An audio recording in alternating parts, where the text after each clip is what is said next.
Gas साथे किथे पाना, चूल्हे रहे नहीं। पर देखा तो होगा आपने, एक टुकड़ा डाल के आहुति डाल दी और उसका जो धुआं था जहां तक जाता था कोई बीमारी नहीं आती थी और अन्न की वृद्धि होती थी, धन की वृद्धि होती थी। आजकल सबका एक सवाल है, महाराज 4 हैं खाने वाले, लाख रुपया इनकम है, पर बचता फिर भी कुछ नहीं। पहले 20 खाने वाले होते थे, 1 कमाने वाला होता था, फिर भी बचता ही बचता था, खाने पीने के बाद भी बचता था। क्यों? नियम थे उनके, कुछ नियम का पालन करते थे। बोलो राधे राधे। आनंद हुआ महाराज, लगे हवन डालना। ऐसा यज्ञ किया कि महाराज शनि खींचा चला आया। जब शनि खींचा हुआ आया, सूर्य भगवान भी बचा नहीं सके बेटे। यज्ञ कुंड के समीप आ गए शनिदेव महाराज। जब यज्ञ कुंड के समीप आए, आहुति डलने वाली थी तो महाराज देवताओं ने प्रार्थना करके रोक लिया। इतने में शनि जो था, देखने में तो गोरा चिंटा था, लेकिन अग्नि के समीप जब पहुंच चुका था तो शरीर जल गया, आधा काला हो गया। कैसा हो गया? तो देखा होगा शनि की मूर्तियां आपने कम देखी होगी। तो क्या स्थापना होती है शनि की? शिला। क्या होती है? शनि शिंगणापुर भी देखो तो एक शिला है ना वहां पे भी, तो इसलिए शनि की शिला ही है। तो शरीर काला हो गया महाराज। लंबी सांस ली कि बच गया, आज बचा लिया इन देवताओं ने। ब्रह्मा जी ने बोला बेटा ऐसे मत करो, शनि तो वैसे ही न्याय का देवता है। कौन सा देव है? बोला मांग, क्या मांगना चाहता है? बोला क्या मांगना चाहता है? तो उस 5 साल के बालक ने कहा कि मांगूंगा। ध्यान से सुनना प्रभु, आज के बाद जिस भी बच्चे का जन्म हो, यदि शनि की महादशा में उसका जन्म हो तो 5 साल तक शनि उसका कुछ भी नहीं। बोला तथास्तु। बोला और? बोला जिस मर्जी की शनि की महादशा हो, यदि शनिवार के दिन वो पीपल को जल चढ़ा दे, दिया जगा दे, तो उसकी शनि की महादशा जो है शांत हो जाए। बोला तथास्तु। बोला और? बोला बस। तो नारद जी ने उसका नाम रखा, पीपल के नीचे बड़ा हुआ तो उसका नाम रखा पिप्पलाद। क्या नाम रखा? तो पिप्पलाद बहुत बड़े ऋषि, यही दधीचि ऋषि के पुत्र थे। नारद जी ने उनका नाम पिप्पलाद रखा। इसलिए हम पीपल को शनिवार के दिन क्या करते हैं? पूजा करते हैं। सभी का वास इसी में, विष्णु स्वरूप है। लेकिन एक बार है जिसमें हम इनका दर्शन, इनको पूजन, कौन सा? जोर से बोलो। पीछे वाले इतने सुस्त हो गए हैं कि क्या करिए, होने टाइम भी बड़ा प्यार। बोलो राधे राधे। मैं समझ सकता हूं, क्योंकि हम भी थोड़ा सा चल के आते हैं तो थक जाते हैं, साह चढ़ जाते हैं। आप इतने दूर दूर से आए हैं, ठाकुर जी आप सब पर कृपा करें। तो महाराज आज कृष्ण जन्म भी है, आओ एक भजन गा लें, भजन के बाद अगले प्रसंग की ओर, क्योंकि एनर्जी बड़ी जरूरी है। बोलो राधे राधे। उठाओ जरा दोनों हाथ। बोले कृष्ण कन्हैया लाल की जय जय श्री राधे, जय जय श्री राधे। हो जिसने हरि गुण गाए, वो हरि दौड़ चले आए, हरि दौड़ चले आए। बोलो जरा मिलकर।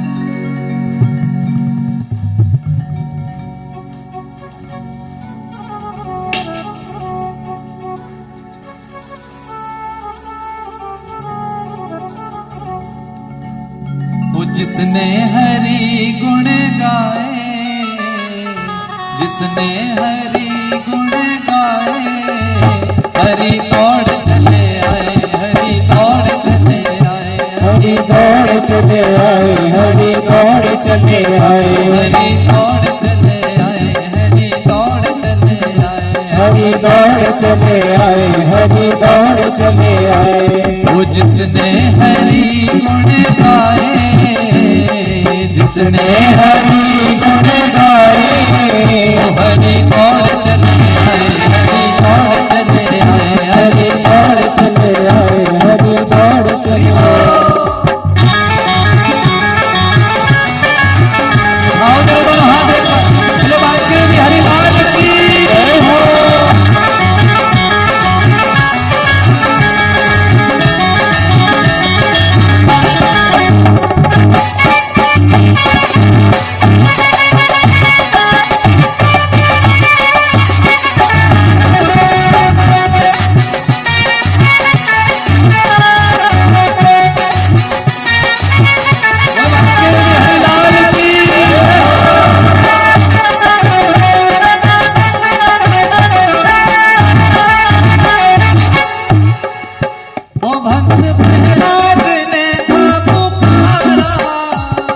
प्रहलाद ने था पुकारा, वो हिरण्यकश्यप को करके मारा, हिरण्यकश्यप को करके मारा, वो हिरण्यकश्यप को करके मारा, हिरण्यकश्यप को करके मारा।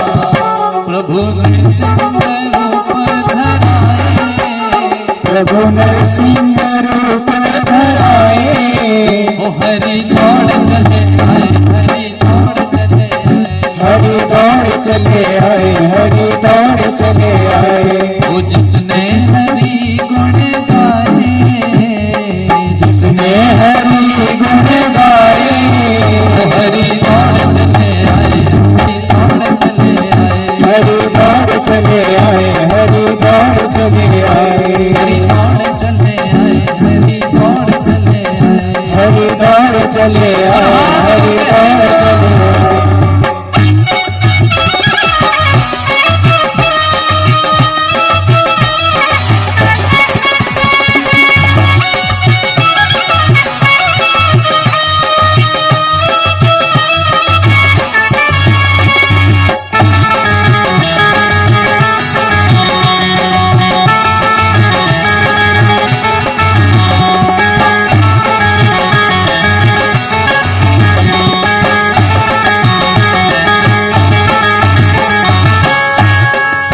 वो दुर्योधन के मेवा भी त्यागे, दुर्योधन के मेवा भी त्यागे, वो भूख लागी तो उठ करके भागे, भूख लागी तो उठ करके भागे, भूख लागी तो उठ करके भागे, भूख लागी तो उठ करके भागे।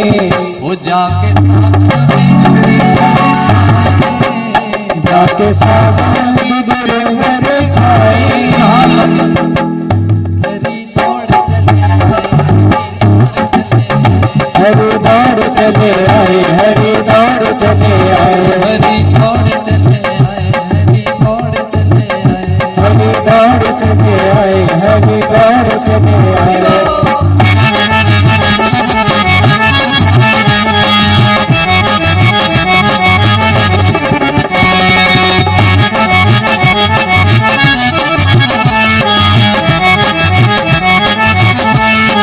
हरि दौड़ चले आए, हरि दौड़ चले आए।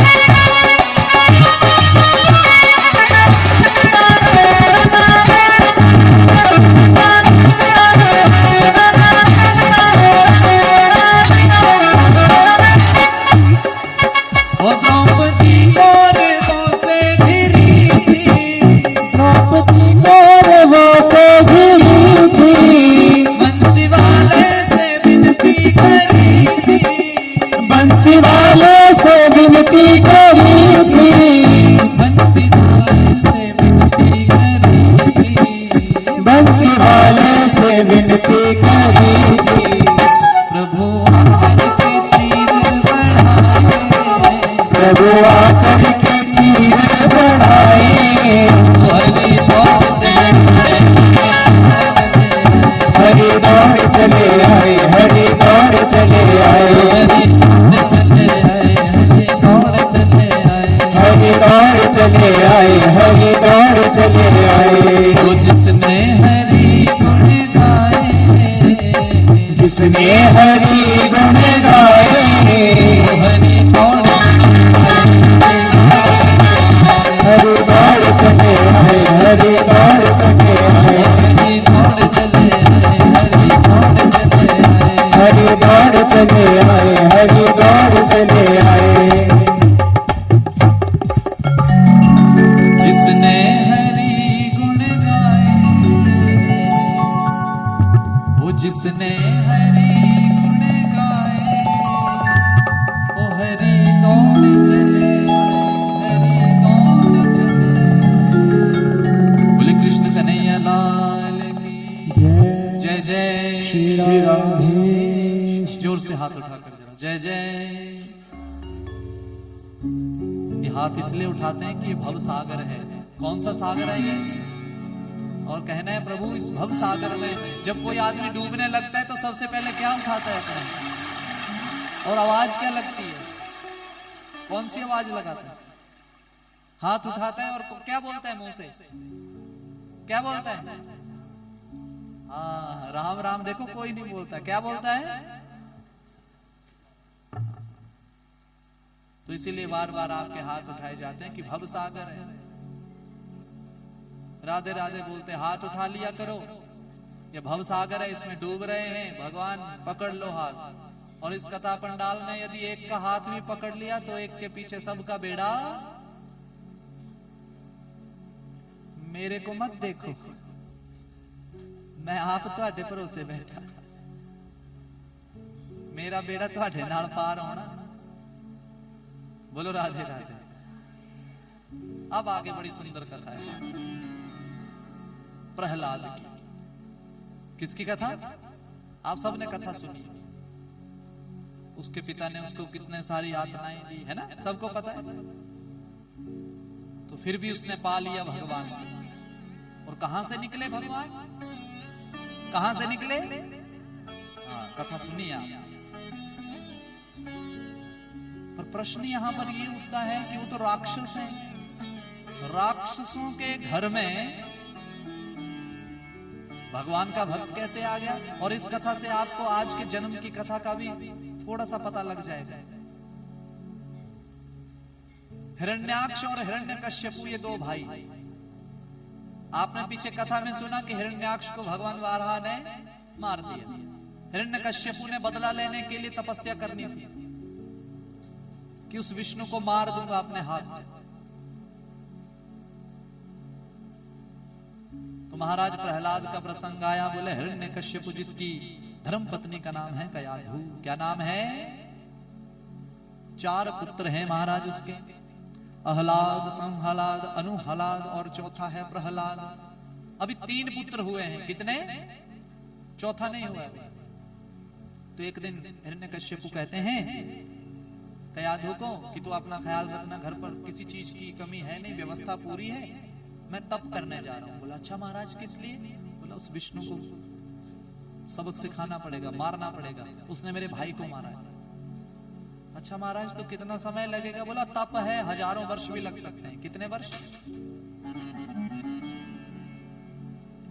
नहीं कुछ नहीं हुआ, कृष्ण भगवान आने वाले हैं तो बम तो फटेंगे भाई, है ना।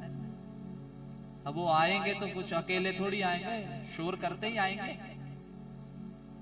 पता ही है तूफान आंधी आई थी कि नहीं, तो ये तो अब आ रहे हैं तो कुछ तो करेंगे, वो बताएंगे भी तो ना कि मैं आ रहा हूं। बोलो राधे राधे। अब सुनो ध्यान से, सुन रही है माताएं? पीछे आवाज आ रही है मेरी? सच बताओ आ रही है ना? बड़ी अच्छी बात है। तो महाराज तप करने चल पड़े। हिरण्यकश्यप तप करने चले, मंदरांचल पर्वत पर गए, तप करने बैठ गए। देवताओं को डर लग गया कि ये दुष्ट पता नहीं क्या मांग लेगा और फिर से हमें ही भगाएगा सबसे पहले। इंद्र आदि देवता सारे विष्णु भगवान के पास गए। विष्णु भगवान ने कहा चिंता मत करो, इसका हल भी मैंने निकाल लिया। बोला क्या? बोला आप चिंता मत करो, स्व स्थान को जाओ, विधि का विधान तो होकर रहेगा लेकिन व्यवस्था सारी हो चुकी है। बोला क्या महाराज? तो भगवान विष्णु भी एक छोटा सा तोते का रूप लेकर के मंदरांचल पर्वत पर जाकर के उसी वृक्ष के ऊपर बैठ गए जिस वृक्ष के नीचे कौन? हिरण्यकश्यप तप करने लगा। तप करने लगा, विनियोग ले लिया, संकल्प ले लिया, तप करने लगा। तो महाराज अभी ध्यान मुद्रा में बैठने ही वाला था कि इतने में क्या हुआ? ऊपर से तोता बोल पड़ा। क्या बोल पड़ा? नारायण। जोर से बोलो, फिर से बोलो। हाँ, तो यही आवाज किसके कान में गई? हिरण्यकश्यप। उसका ध्यान भंग हो गया कि जिसको मारने के लिए तप कर रहा हूं, ये पक्षी उसी का नाम है। ऐसे जब 5-6 बार हो गया महाराज, तो ऐसे होते होते क्या हुआ? अपना आसन उठाया और घर की ओर चल पड़ा। शाम को घर पहुंचा, दरवाजा खटखटाया, कयाधु ने दरवाजा खोला। अरे बोला महाराज इतना जल्दी आ गए, धर्म पत्नी है, चरण स्पर्श किए। बोला महाराज इतना जल्दी आ गए, कैसे तप हो गया, सब अच्छे से हो गया, इस बार तो एक ही दिन में हो गया। अरे बोला कहाँ हुआ? बोला क्यों? बोला आज का दिन ही खराब था। बोला क्या हुआ ऐसा? बोला जिस वृक्ष के नीचे मैं तप करने बैठा था उसके ऊपर एक पक्षी था। तो बोला पक्षी ने आपका क्या कर लिया? आप इतने शक्तिशाली, पक्षी ने क्या किया आपका? अरे बोला करना क्या था, जिसको मारने के लिए मैं तप करने वाला था उस पक्षी ने उसी का नाम ले लिया। बोला कौन सा नाम लिया महाराज? तो जैसे ही हिरण्यकश्यपु के मुंह से 2 बार निकला, क्या निकला? नारायण। कयाधु बड़ी प्रसन्न हुई कि शुक्र है इस दुष्ट के मुंह से भगवान नाम। बड़ी प्रसन्न। चलो बोला मैं भी धर्म पत्नी हूं, आज रात को सोने से पहले इसके मुंह से कई बार नारायण नारायण बुलवा कर छोड़। देखो पत्नी कितनी धर्म पत्नी होती, पर आजकल तो वाइफ भी हो गई, आजकल वाइफ हो गई। Without information freedom everyday. Daulatpur दुकान ते बह के करना फोन जी मैं बाजार जाया वा जी ने जितना ना कर देनी, करे ना करे भला ना। पर चलो आजकल तो इतने खा के जाते।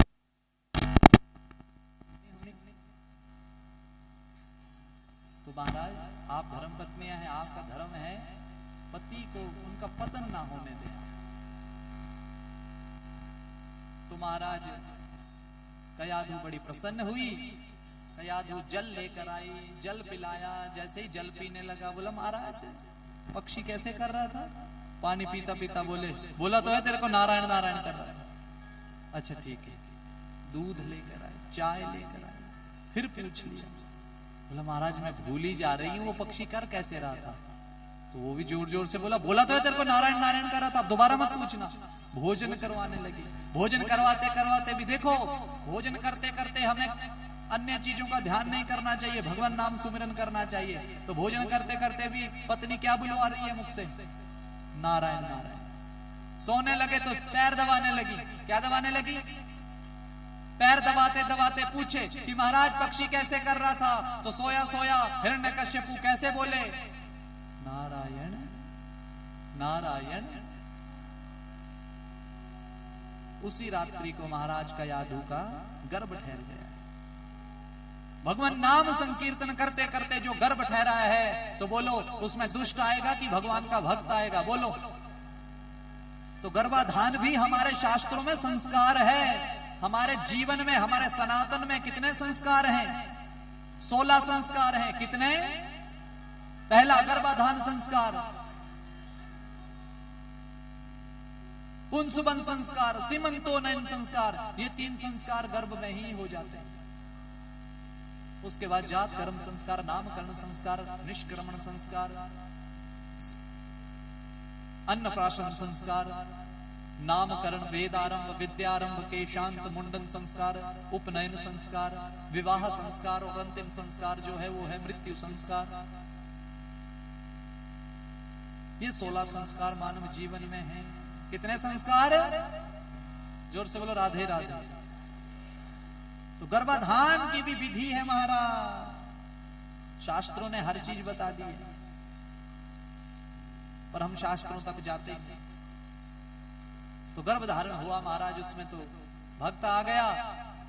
हिरण्यकश्यपु दूसरे दिन उठ करके तपस्या करने गया। ब्रह्मा जी ने वरदान दिया, बोला ना मैं दिन को मरू, ना रात को मरू, ना अंदर ना बाहर, ना ऊपर ना नीचे, ना अस्त्र ना शस्त्र, ना आदमी मार सके, ना कोई जानवर मार सके।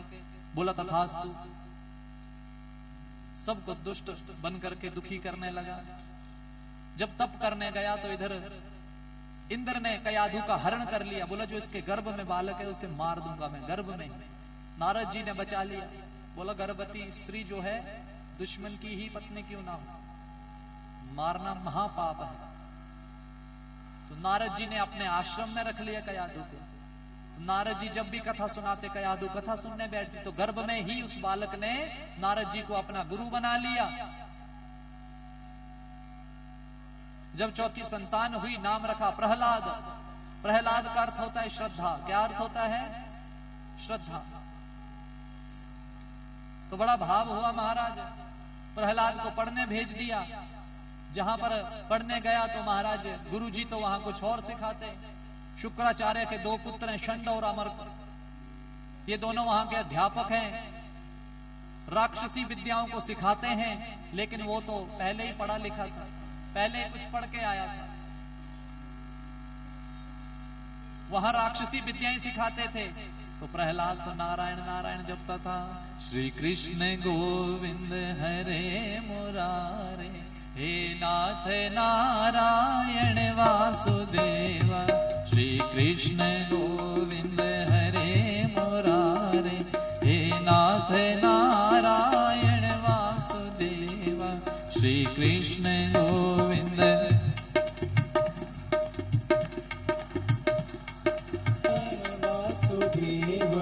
हे नाथ नारायण वासुदेव। हे नाथ नारायण वासुदेव। हे नाथ नारायण वासुदेव। हे नाथ नारायण वासुदेव। श्री कृष्ण गोविंद हरे मुरारे, हे नाथ नारायण वासुदेव।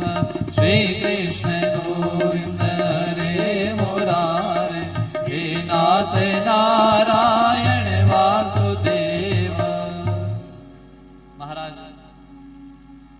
एक दिन पिताजी देखने आए कि बेटा पढ़ क्या रहा है। तो बेटे को गोद में उठाया तो बेटे को पूछा कि बेटा क्या पढ़ा तूने? हिरण्यकशिपु पूछ रहा है अपने पुत्र से। बोला पिताजी मैंने 9 पाठ सीख लिए। कितने पाठ? बोला सुना जरा। तो सुनाने लगे महाराज। 9 प्रकार की भक्ति होती है। बोला पिताजी कितने प्रकार की?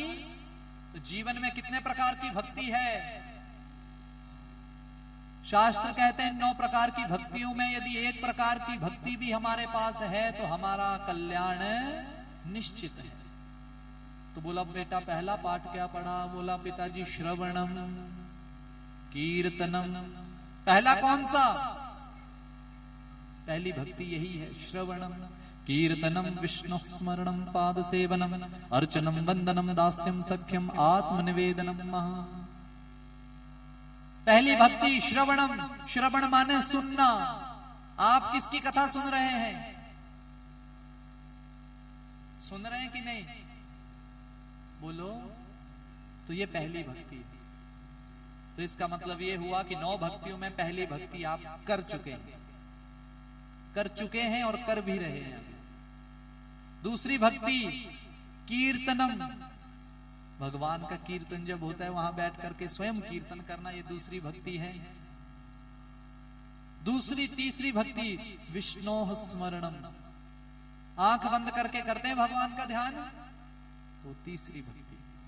चौथी भक्ति कौन सी? पाद सेवनम, उनके चरणों की सेवा करना, ध्यान देना। उसके बाद आ गया अर्चनम, आरती करना, ज्योत जगाना, घंटी बजाना, ये अर्चन, ये भी एक भक्ति है। वंदन करना, कुछ ना कर सकें तो भगवान के मंदिर के पास जाकर के क्या कर दिया करो जरा प्रणाम भगवान को, ये भी भक्ति है। देखो ये भी भक्ति आपको आती है।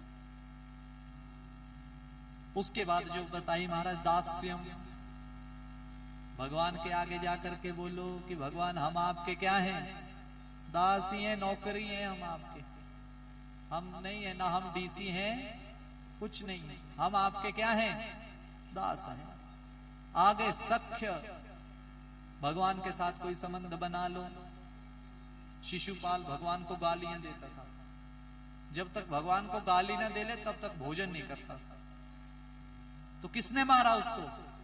भगवान ने। किसने मारा? शिशुपाल का जब जन्म हुआ तो उसके महाराज 4 हाथ थे। कितने?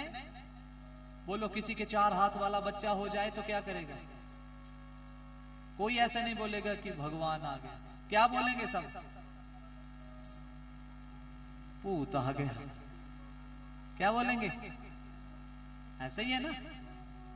4 हाथ, माता पिता बड़े परेशान, पंडित जी के पास क्या करें महाराज? 4 हाथ आ गए। बोला याद रखो ये 4 हाथ से 2 कैसे होंगे, सभी इसको गोद में उठाओ। जिसकी गोद में जाकर के 2 हाथ छिप जाएंगे अर्थात गायब हो जाएंगे, वही इसे मारेगा और इसके 2 हाथ गायब भी हो जाएंगे। सभी ने बारी बारी से गोद लिया। जितने भी गांव में लोग थे, रिश्तेदार थे, सब आए, सबने गोद में लिया। अंत में कौन आए? कृष्ण भगवान आए। जैसे ही कृष्ण भगवान ने शिशुपाल को उठाया, 2 हाथ गायब हो गए, अब 2 रह गए।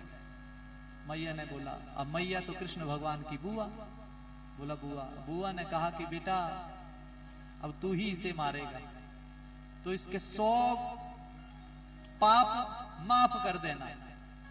पर बोला बुआ जी 100 से ज्यादा हुए तो मैं भी मार दूंगा। बोला 100 का तो इंतजार कर लेना जरूर। तो दुष्ट था। भगवान ने देखा जब 100 गालियां पूरी हो गई तो क्या किया? चक्कर छोड़ा और सिर से धड़ अलग। लेकिन ज्योति किसमें समा गई? भगवान में। उद्धार हो गया। तो कहने का भाव, इन 9 भक्तियों में से यदि एक भी भक्ति हमारे पास है तो हम किसके हैं? भगवान के। लास्ट भक्ति बताई आत्मनिवेदनम।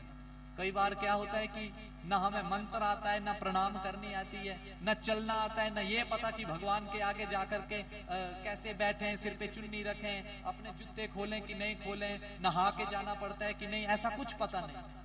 लेकिन एक बात आती है कि भगवान हम जैसे कैसे भी हैं, किसके हैं? तेरे हैं। किसके हैं? आज के बाद हम तेरे हैं, हमें कुछ नहीं आता, ये ले। वो हो गया आत्मनिवेदनम। यदि हम ऐसे कहें तो सरेंडर। क्या हो गया? हाथ खड़े करके बोल दो कि हम किसके हैं। न चढ़ाने के लिए फूल है, ना धन है, ना अन्न है, लेकिन मन में ऐसा है कि हम किसके हैं। जब ऐसा बोल देंगे तो ये भी एक भक्ति है। तो 9 प्रकार की भक्ति जैसे ही हिरण्यकश्यप ने सुनी, बेटे को दूर पटका, बोला अभी मार दो इसको। मंत्रियों ने समझाया बेटा है, छोटा है, घर ले चलो, घर समझ जाएगा। घर पे नाना प्रकार की यातनाएं दी महाराज। कभी पहाड़ से गिरा देते, कभी गरम गरम बालू में डाल देते। एक दिन तो ऐसा हो गया, बुआ आ गई जिसका नाम होलिका। क्या नाम? ब्रह्मा जी ने उसे एक चुनरी दी थी, उसको ओढ़ लेती थी तो शरीर उसका जलता नहीं था अग्नि। बोला भैया एक काम करो, शैया बनाओ, मैं इसको गोद में पकड़ कर बैठ जाऊंगी, अग्नि लगा देना, मैं तो जलूंगी नहीं, ये मर जाएगा, ये भाग भी नहीं पाएगा, मैं जकड़ के रखूंगी। लेकिन भक्त तो वो किसका था? नारायण का था। नारायण नारायण जप रहा था, ओम नमो भगवते वासुदेवाय जपता जपता जपता जपता। जैसे ही शैया में आग लगाई, हवा चली, चुनरी उड़ के किसके सिर पे गिर गई? प्रहलाद के। और जला कौन? होलिका जली। पूरा गांव दुखी हो गया कि देखो उस दुष्ट ने छोटे से बालक को जला दिया महाराज। होलिका तो रात्रि के समय जल गई, लेकिन लोगों ने अपने मन में क्या धारणा की कि वो भगवान का भक्त था, और नहीं तो इसकी राख माथे से ही लगा लेते हैं जाकर के। सारा गांव महाराज उस शैया की ओर जाने लगा जहां आग लगा दी थी। लेकिन जैसे जैसे पास पहुंचते गए तो वहां से आवाज आ रही थी, ओम नमो भगवते वासुदेवाय। बोलो जरा, ओम नमो भगवते वासुदेवाय। ये भी एक यज्ञ है, ये भी एक यज्ञ है महाराज। आपने एक बार बोला ओम नमो भगवते, लेकिन आपने सुना कि नहीं सुना? एक माला में कितने मन के हैं? तो यहां हम एक ही बार में कई मालाएं जप रहे हैं।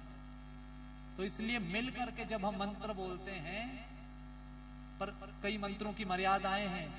जैसे आजकल गायत्री मंत्र स्कूलों में भी बोलते हैं, तो गायत्री मंत्र को कहा है कि सार्वजनिक रूप से नहीं बोलना चाहिए, वो प्रकृति है, प्रकृति का बड़ा नियम है। लेकिन आजकल बोलते हैं, कई जोर जोर से भी बोलते हैं। आप देखना पंडित जी भी जब यज्ञ डलवाते हैं तो गायत्री मंत्र माला जपते जपते मन में बोलते हैं और सिर्फ स्वाहा की आवाज निकालते हैं। क्या बोलते हैं? बोलते हैं कि नहीं? सुना होगा आपने। जैसे महामृत्युंजय मंत्र है, ओम त्र्यंबकम यजामहे, इसको तो बोल लेते हैं, पर इसके अगले जो संपुट है उनकी मर्यादा है। तो कुछ एक मंत्र जिनको हमने, उनका कुछ विधान है, लेकिन ये मंत्र ऐसे हैं, बोलो सारे, ओम नमो भगवते वासुदेवाय, सारे बोलो चलो, ओम नमो भगवते वासुदेवाय,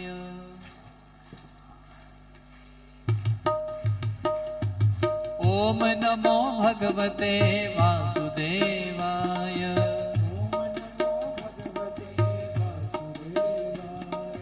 ओम नमो भगवते वासुदेवाय। महाराज जैसे ही सुबह उठकर सब उधर जाने लगे तो सबको ऐसी आवाज जब आई, बड़े प्रसन्न हुए, दौड़े दौड़े गए। जब वहां जाकर के देखा तो राख के ढेर के बीच में हाथ जोड़कर कौन बैठा है? बड़े प्रसन्न हुए। प्रहलाद को सबने गले के साथ लगा लिया और उसी खुशी में क्या किया सब लोगों ने, वहां पड़ी इर्द गिर्द जितनी राख थी एक दूसरे के मुंह पे लगाने लगे। तो उसी दिन से एक त्योहार शुरू हो गया। कौन सा? क्या लगाते हैं हम एक दूसरे को? हाँ, लेकिन शुरुआत जब हुई थी तो राख लगाई थी सबने मुंह पे। और एक दिन पहले किसका दहन किया था? होलिका, दुष्टों का। एक दिन पहले होलिका और दूसरे दिन धुलेंडी अर्थात रंग। हम क्या बोलते हैं उसको? होली। क्या बोलते हैं? हाँ, तो ये त्योहार उस दिन से प्रारंभ हो गया। बड़ी प्रसन्नता हुई महाराज। सभा बुलाई गई, सभा में बैठ गए। मंत्रियों को भी बुलाया गया, प्रहलाद को बुलाया गया। पिता ने तलवार निकाल ली, बोला बोल तेरा भगवान कहां है? बोला पिताजी ईशावास्यमिदं सर्वम यत् किंचित जगत्याम जगत, भगवान तो जगत के कण कण में विराजमान है। आप बोलो हरि व्यापक सर्वत्र समाना, प्रेम से प्रकट हो ही मैं जाना। भगवान तो जगह जगह में है महाराज, जो तो देखने की आंख चाहिए। बोला क्या तेरा भगवान इस खंबे में है? बोला प्रभु मुझे तो दिखाई दे रहे हैं, अब आपका पता। पिता को पुत्र पर विश्वास था, इसलिए तलवार निकालकर जैसे ही खंबे की ओर जाने लगा महाराज, जैसे ही खंबे पर प्रहार करने वाला था इतने में खंबे को फाड़ करके नृसिंह भगवान प्रकट हो गए। बोले नृसिंह भगवान की। दिन के 12 बज रहे थे महाराज, तो भगवान का आगमन हो गया। युद्ध होने लगा, युद्ध होता गया, सारी सेना को मार दिया भगवान ने। अब हिरण्यकश्यप के साथ युद्ध होने लगा। जितने भी भगवान आए, या तो रात के 12 बजे आए या दिन के 12 बजे आए नृसिंह भगवान। 12 बजे तो आ गए महाराज, युद्ध होने लगा। लेकिन सब देख रहे थे कि ये मार क्यों नहीं रहे, भगवान इसको मार क्यों नहीं रहे। पर हिरण्यकश्यप के पास तो एक वरदान था, ना दिन में मरूंगा ना मैं। तो बोला भगवान कौन सा इंतजार कर रहे थे? बोला भगवान इंतजार कर रहे थे संध्या समय का। ना उस समय दिन होता है ना उस समय, हमारे माता पिता कहते हैं कि दहलीज पर नहीं बैठना है उस समय में, ऐसा सुना होगा। कई कहते हैं कि पढ़ाई भी नहीं करनी चाहिए इस समय, सुमिरन करो, कीर्तन करो, घर पे ज्योत जगाओ। बोलो ऐसा है कि नहीं? क्योंकि यही एक समय होता है जिस समय दरिद्रता और लक्ष्मी ये दोनों बहनें हैं, ख्याति की पुत्रियां हैं। ख्याति ने शिव की तपस्या की, शिव को बोला कि महाराज आशीर्वाद दो, क्या क्या वरदान चाहिए? बोला इन दोनों पुत्रियों का विवाह आपके साथ करवाना चाहते हैं। शिव कहते हैं कि लक्ष्मी तो मेरी है नहीं, किसकी है लक्ष्मी? और दरिद्रता के साथ कौन विवाह करे? वैसे दरिद्रता है सुंदर लक्ष्मी से भी, पर प्रभु कहते हैं कि चिंता मत कर, इनकी व्यवस्था हुई पड़ी। तो ख्याति को जब समझाया, बोला लक्ष्मी का विवाह नारायण के साथ हो जाएगा, और ख्याति और जो दरिद्रता है उसका विवाह दुस्सह मुनि के साथ हुआ, अर्थात दुख के साथ। दुस्सह मुनि आश्रम में रहते थे, वहां स्वाहा स्वाहा की आवाज आती थी। तो दरिद्रता कहती है जहां स्वाहा की आवाज आए वहां मैं कभी जाती ही क्या समझे? जहां भगवान का संकीर्तन हो, नाम हो, भजन होता हो, वहां दरिद्रता कभी वास क्या समझी माताएं? जिस घर में सोने के बाद बिस्तरा नहीं बनाया जाए वहां दरिद्रता वास करती है। अपना वस्त्र खोल करके वैसे ही फेंक दिया जाए वहां पर दरिद्रता वास करती है। लक्ष्मी कहां आती है? संध्या के समय में सब अपने द्वार खोल देते हैं, दोनों बहनें आती हैं। जहां पर सफाई हो वहां लक्ष्मी जाती है, जहां पर गंद पड़ा हो वहां पर दरिद्रता चली जाती है। इसलिए इन बातों का थोड़ा ध्यान रखना माताएं। बहुत सारी चीजों का आपको ध्यान रखने को है। जब आप ध्यान रखेंगे तो ही आनंद होगा, तो ही आनंद होगा। तो महाराज लक्ष्मी और दरिद्रता जो है ये दोनों बहनें हैं, दोनों एकत्रित होकर आती हैं। तो अब आपकी मर्जी, आपको लक्ष्मी चाहिए कि दरिद्रता चाहिए। इसलिए हम घर के बाहर क्या लटका के रखते हैं? नींबू और मिर्च। क्या लटकाते हैं? लक्ष्मी अंदर आ जाए और दरिद्रता यहीं पर रहे, इन्हीं को खाती रहे। अब ये मत समझना कि जो मिर्च और नींबू खाते हैं उनको यहां दरिद्रता आती है, ऐसा नहीं। तो बहुत सारी ऐसी चीजें हैं जो हम सबको ध्यान में रखनी है। बोले कृष्ण कन्हैया लाल की जय। जय श्री राधे श्याम। पूर्व विधायक श्री राजेश ठाकुर जी का आगमन हुआ है। तालियां बजा करके हम इनका इस कथा पंडाल में स्वागत करेंगे। बोले कृष्ण कन्हैया लाल की जय। तो ये अपनी पूरी टीम के साथ आए, इनको बहुत बहुत स्वागत है यहाँ।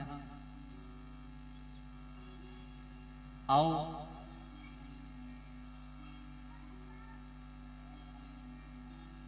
देखो,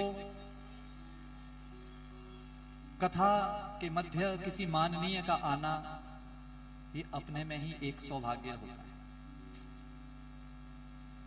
क्योंकि एक राजा ही ऐसा है जो सबके बारे में सोचता है, जो सबके बारे में सोचता है। प्रजा के बारे में राजा सोचेगा, इसलिए राजा के लिए नियम कितने सुंदर दे दिए। अच्छा, राजा को सूतक पातक नहीं लगता, विधायक जी सूतक पातक भी नहीं लगता। हाँ, क्यों?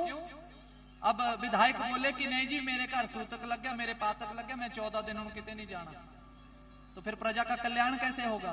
तो शास्त्रों ने कितना सुंदर निर्धारित कर दिया कि राजा को ना सूतक लगेगा ना वो कहीं भी आ जा सकता है, अपवित्र भी नहीं होगा वो। और देखो कितनी सुंदर बात करता।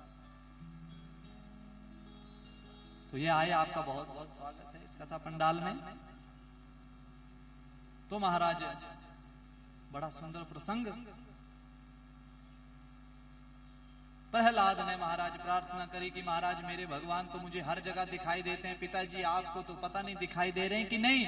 खंबे की ओर गया, वहां से भगवान नृसिंह प्रकट हुए, युद्ध होने लगा, सारी सेना को मार दिया महाराज। अब युद्ध करते करते महाराज भगवान इंतजार कर रहे हैं, तो संध्या समय का, जैसे संध्या का बेला आया भगवान दहलीज पर जाकर बैठे और अपने घुटनों पर लेटा लिया। हिरण्यकश्यप जोर जोर से हंसने लगा, बोला ना मैं दिन में मरूंगा ना मैं, बोला देख ले ना दिन है ना लग रही है, बोला वो देख संध्या का समय सूरज डूबने को आया है, ना दिन ना रात। बोला ना मैं ऊपर मरूंगा ना मैं नीचे। बोला अच्छा, बोला कहां है? ना ऊपर ना घुटनों पे है। बोला ना अस्त्र ना शस्त्र। बोला क्या है मेरे हाथ में? नाखून ही है बड़े बड़े, ना आदमी ना जानवर। बोला लग रहा है कुछ इधर शेर मुख। अच्छा, बोला महाराज 12 महीनों में मरूंगा ही नहीं। बोला अब तेरे लिए एक स्पेशली बना दिया मलमास। और बोल, अब तो उसका मरना, क्रोध इतना आया भगवान को, इतना क्रोध आया महाराज कि उसका पेट ही, जैसे ही पेट फाड़ा महाराज उसकी आंतड़ियां निकाल करके गले में भी डाली। अब भगवान को शांत कौन करे? ध्यान देना, शांत करने के लिए सब स्तुति करने लगे, पर कोई स्तुति काम नहीं की। महाराज भगवान को शांत कौन करे? सब प्रहलाद को बोले तू जा। प्रहलाद छोटा सा बच्चा, भगवान का ऐसा रूप कि भगवान का रूप ये भी है।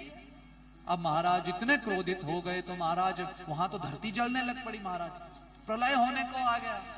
अब शांत कौन करे? महाराज लक्ष्मी के पास गए। लक्ष्मी ने बोला मैं तो 1 मिनट में उनको शांत कर दूंगी, पत्नी बोलती है ना कि पति तो मैं 1 मिनट में ही शांत कर लूंगी, पर वहां नहीं पता था कि पति का रूप कौन सा है। लक्ष्मी मैया आधे रास्ते गई, जैसे ही भगवान के दर्शन किए बोला ये तो मेरा पति नहीं है, मैं नहीं कर सकती इनको शांत, इनका रूप ऐसा भी है। लो जी, लक्ष्मी भी शांत नहीं कर पाई। किसने किया शांत? शास्त्र कहते हैं सारे मिलकर के शिव के पास गए हैं, शिव की स्तुति की है। शिव ने बोला कि बताओ क्या करना है। बोला भगवान को शांत करना है, कैसे शांत करें? बोला इनको शांत करने का एक ही उपाय है। उपाय क्या है? बोला इनसे भी भयंकर रूप बना करके जो इनके पास जाएगा तब ये शांत होंगे। तो बोला शिव आप ही सामर्थ्य हैं, विष्णु ही समर्थ्य थे, उन्होंने बना लिया है, अब जो भी करेंगे आप करेंगे। तो उस समय भगवान शिव ने शर्भावतार धारण किया है। कौन सा अवतार? शर्भावतार। मुख चोंच बोगले की तरह, शरीर शेर की तरह, हाथ आदमियों की तरह, वो भी लाखों हाथ। इतना भयंकर शरीर बना लिया और किसके समीप चले गए? नारायण के समीप चले गए। नृसिंह भगवान ने जैसे ही उनको देखा आंख झुक गई और शांत हो गए। जैसे ही शांत हुए देवताओं ने प्रहलाद के हाथ में हार पकड़ाया, बोला डाल दे गले में, यही मौका है। प्रहलाद ने हार गले में डाला, प्रहलाद को गोद में उठा लिया। बोले कृष्ण कन्हैया लाल की। बोला परीक्षित देख ले, भगवान राक्षसों के भी हैं। कौन कहता है कि भगवान देवताओं के? राक्षसों के भी हैं। यदि ये भगवान का सुमिरन करेंगे तो भगवान सबके हैं। जिसकी रही भावना जैसी, प्रभु मूरत देखी तिन, कईयों को वो पत्थर लगेगा और कईयों को वो शिव जी लगेगा। बोलो राधे राधे, जोर से बोलो। कईयों को तो मूर्ति लगेगी तो कईयों को मूर्ति में ही भगवान दिख जाएगा। बड़ा आनंद हुआ महाराज। भगवान शांत हुए। भगवान ने बोला बेटा मांग, क्या मांगता है? अब छोटा सा बालक क्या मांगे? पिता तो पिता है महाराज। बोला महाराज मुझे कुछ नहीं चाहिए, मेरे पिता का उद्धार हो जाए, कल्याण हो जाए। भगवान हंसने लगे। बोला जो मेरे हाथ से मर जाए उसका कल्याण छोड़, उसकी 21 पीढ़ियों का कल्याण निश्चित है। बोले कृष्ण कन्हैया लाल की। 21 पीढ़ियां माता की तरफ वाली, 7 पीढ़ियां माता तरफ वाली, 7 पीढ़ियां पिताजी तरफ वाली, 7 पीढ़ियां बोला जो तेरी आने वाली है। ये कुल मिला के 21 हो गई। ये इनका बेड़ा पार हो गया, तू चिंता मत कर। तो प्रहलाद बड़ा प्रसन्न हुआ। प्रहलाद ने कहा कि महाराज एक चीज और मांगूंगा। बोला क्या? मांग। बोला मेरे खानदान में जो भी आएगा आप मारेंगे नहीं उसे। बोला चल ऐसे ही सही, नहीं मारेंगे। तो आगे इन्हीं के विरोचन हुआ। विरोचन के बलि आया, राजा बलि की आप सबने कथा सुनी। बोले कृष्ण कन्हैया लाल की जय। जय जय श्री राधे। तो प्रहलाद स्तुति करने लगा। महाराज आओ हम भी मिलकर के स्तुति करते हैं। बोले कृष्ण कन्हैया लाल की जय। जय जय श्री राधे श्याम।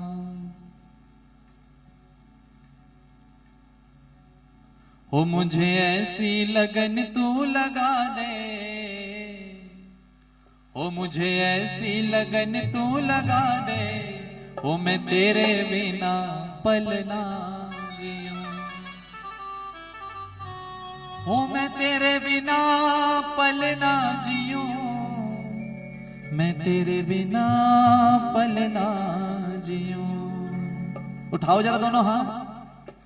हो मुझे ऐसी लगन तू लगा दे, मुझे ऐसी लगन तू लगा दे, मैं तेरे बिना पल ना जियूं। मुझे ऐसी लगन तू लगा दे, मैं तेरे बिना पल ना जियूं। मुझे ऐसी लगन तू लगा दे, मैं तेरे बिना पल ना जियूं। मुझे ऐसी लगन तू लगा दे, तेरे बिना पल ना जियूं। जय हो।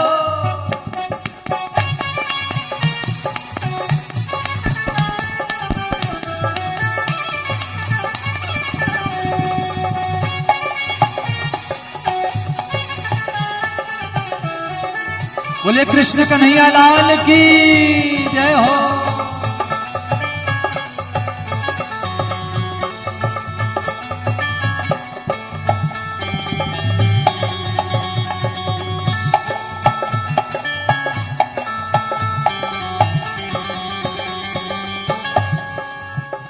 जैसे जल बिना मछली पल ना जिए, जैसे जल बिना मछली पल ना जिए, वैसे तड़पों में घड़ी घड़ी तेरे लिए, वैसे तड़पों में घड़ी घड़ी तेरे लिए। ओ मजा इश्क वाला, मजा इश्क वाला, मजा इश्क वाला ऐसा चखा दे, मजा इश्क वाला ऐसा चढ़ा दे, मैं तेरे बिना पल ना जियूं, मुझे ऐसी लगन तू लगा दे, मैं तेरे बिना पल ना जियूं।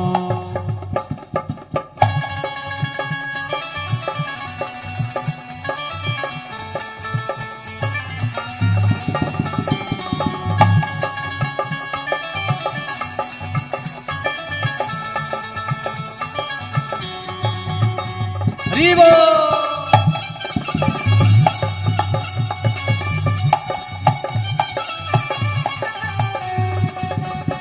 दोनों हाथ उठा के जरा बोले बांके बिहारी लाल की।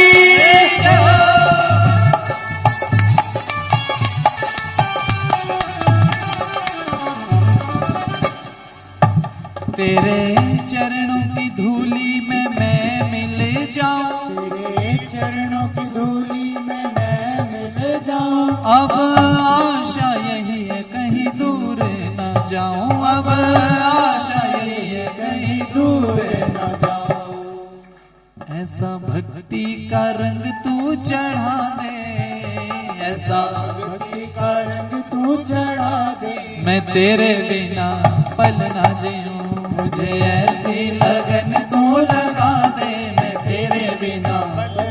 पर देखो हमारे यहाँ इर्द गिर्द गुरु स्थान बड़े सुंदर सुंदर हैं। एक तो हमारे बाबा बाल जी का स्थान भी है यहाँ पास में ही, और एक तो नारी बाबा रुद्रानंद जी का स्थान भी बिल्कुल पास में ही है। देखो गुरु स्थान, और इनकी कृपा के बगैर हम भगवान तक नहीं पहुंच सकते। और जिस स्थान पर बैठे हैं बाबा केशवदास जी, देखो जब तक इनका शायद उनका तप है जो आज हम यहाँ संकीर्तन कर रहे हैं, जो आज हम यहाँ संकीर्तन कर रहे हैं। पता नहीं उन्होंने कैसा कैसा तप किया होगा। आज तो हमारे लिए पंखे भी लगे हैं, आज तो हमारे लिए पंखे भी लगे हैं, बारिश के लिए बचने के लिए ऊपर चद्दरें भी लगी हैं। लेकिन वो समय कैसा होगा, उन्होंने पता नहीं कैसा तप किया होगा, लेकिन उन्होंने तप जैसा भी किया होगा, आज उस तप को देखो पीढ़ी दर पीढ़ी चले हैं। आज वर्तमान में हमारे महंत श्री सुभाष दास जी इस गद्दी पर विराजमान है, तो कितना परम सौभाग्य है। और इन्होंने उस पीढ़ी को कितना दर बाय दर चलाया हो अच्छे से, और देखो इन्होंने भी उस परंपरा को टूटने नहीं दिया। और जब तक गुरुओं की कृपा ना हो तो ऐसा संकीर्तन मिल नहीं सकता। एक बार दोनों हाथ उठाकर बोले सतगुरुदेव महाराज की। गुरु चरणा दे विच मथा जदों टेकिया, गुरु चरणा दे विच मथा जदों टेकिया। देखो आप सबकी आवाज आए जरा। गुरु चरणा दे विच मथा जदों टेकिया,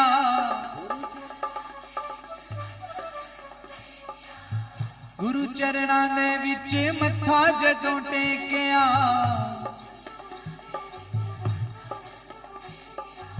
नूरी अखियां ने जदों मेरे वल वेखिया,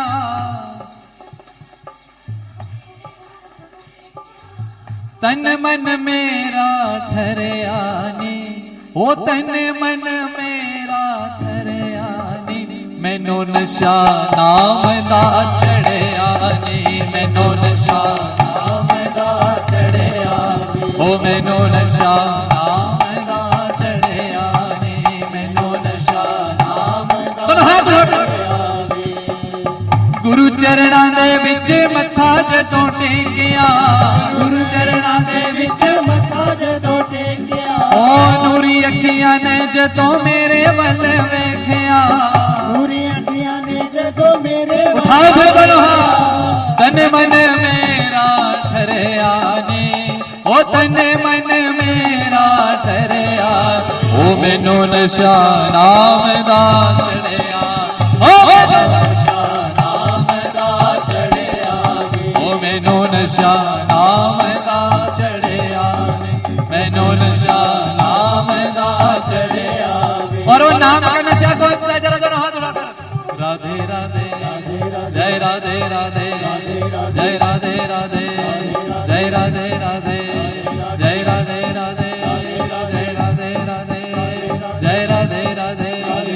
जय राधे राधे, जय राधे राधे, जय राधे राधे, बोलो राधे राधे, जय राधे राधे, राधे राधे, जय राधे राधे, राधे राधे, जय राधे राधे, राधे राधे, जय जय।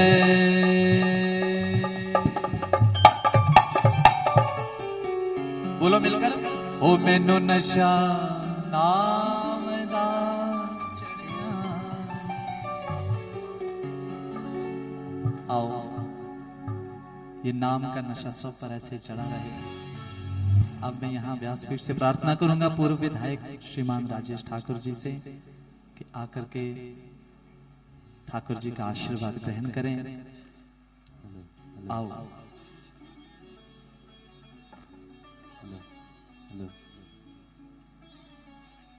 Hello hello,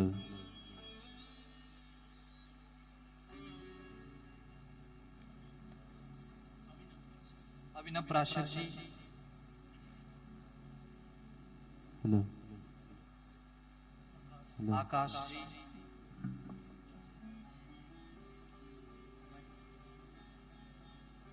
hello. आप सबका बहुत बहुत स्वागत है महाराज। लेकिन मैं चाहूंगा कि दो शब्द सारे सभा तक पहुंचाएं अपने मुखारविंद से।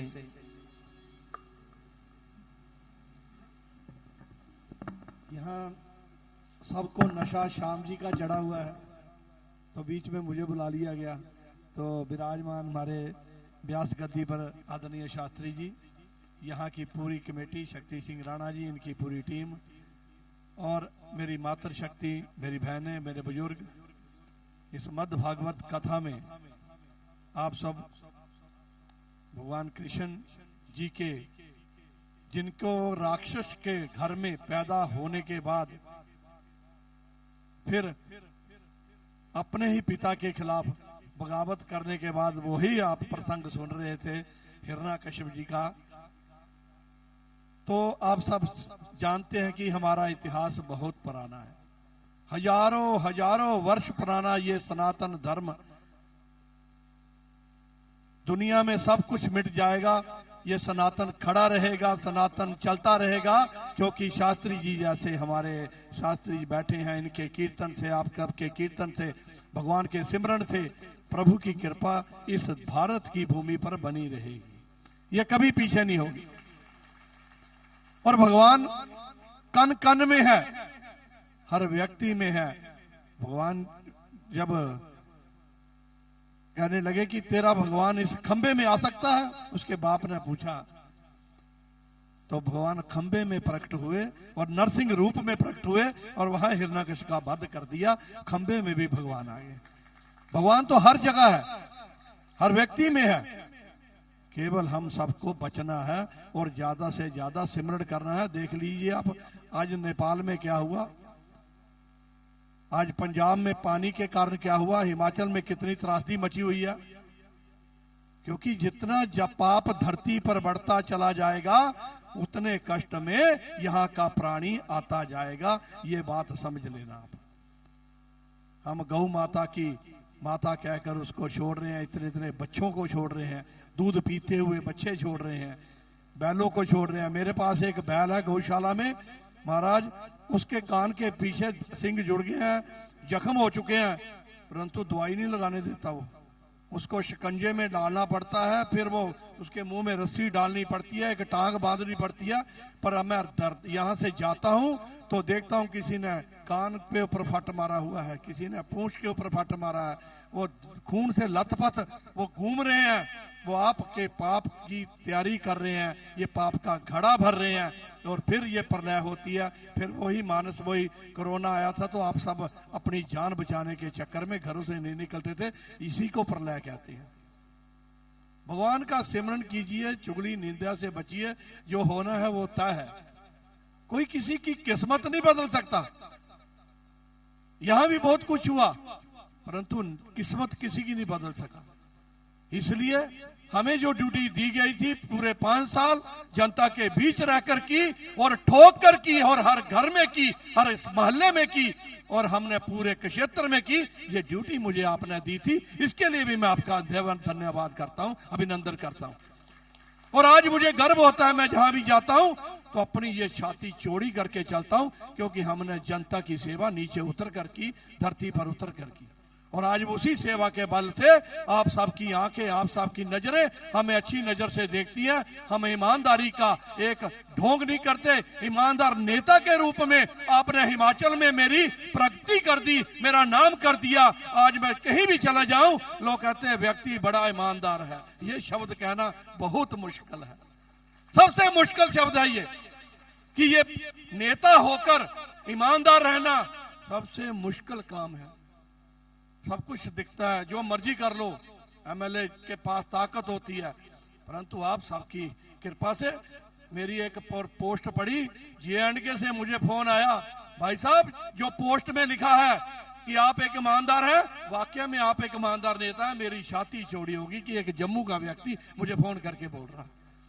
इसी को भाग्य की विडंबना कहते हैं। आप सब ने हमें सेवा का मौका दिया था, हमने सेवा की थी, गगरेट में ठोक कर की थी, हर गली में की थी। तो आज सबके दर्शन हो जाते हैं। राणा जी का फोन, संजू जी का फोन, हमारे प्रधान जी का फोन आ रहे थे कि भागवत में आओगे। मैं आज व्यस्तता में थे। हमारे उत्तर प्रदेश से 50 गाड़ियां राशन की योगी जी ने भेजी हैं, वो आज सारी कार्यालय में उतरी नूरपुर में। वहाँ हमारे अध्यक्ष जी, हमारे जयराम जी और हमारे पार्टी के अध्यक्ष जी आए थे, गाड़ियां भर भर के जा रही हैं।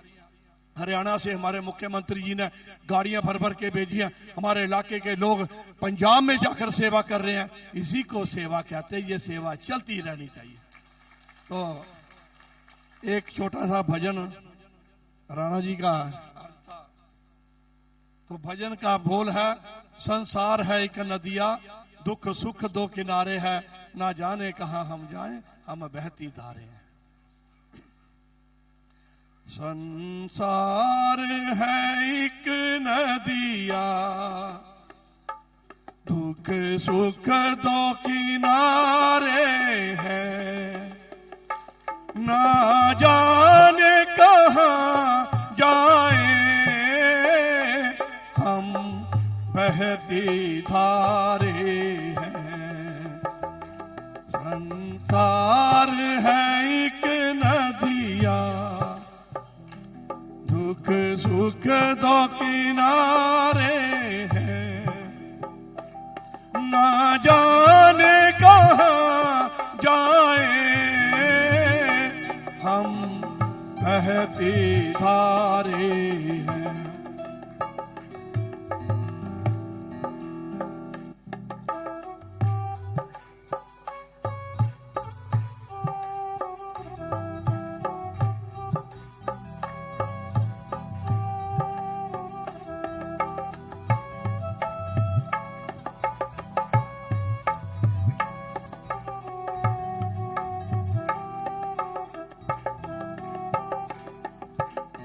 चलते हुए जीवन की रफ्तार में, एक लय में, एक राग में, एक सुर में, संसार की हर छय में, संसार की हर छय में, एक तार पे गर्दिश में, ये चांद सितारे हैं, ना जाने कहां जाए हम बहती धारे हैं। संसार है एक नदिया, दुख सुख दो किनारे हैं, ना जाने कहां जाए हम बहती धारे हैं।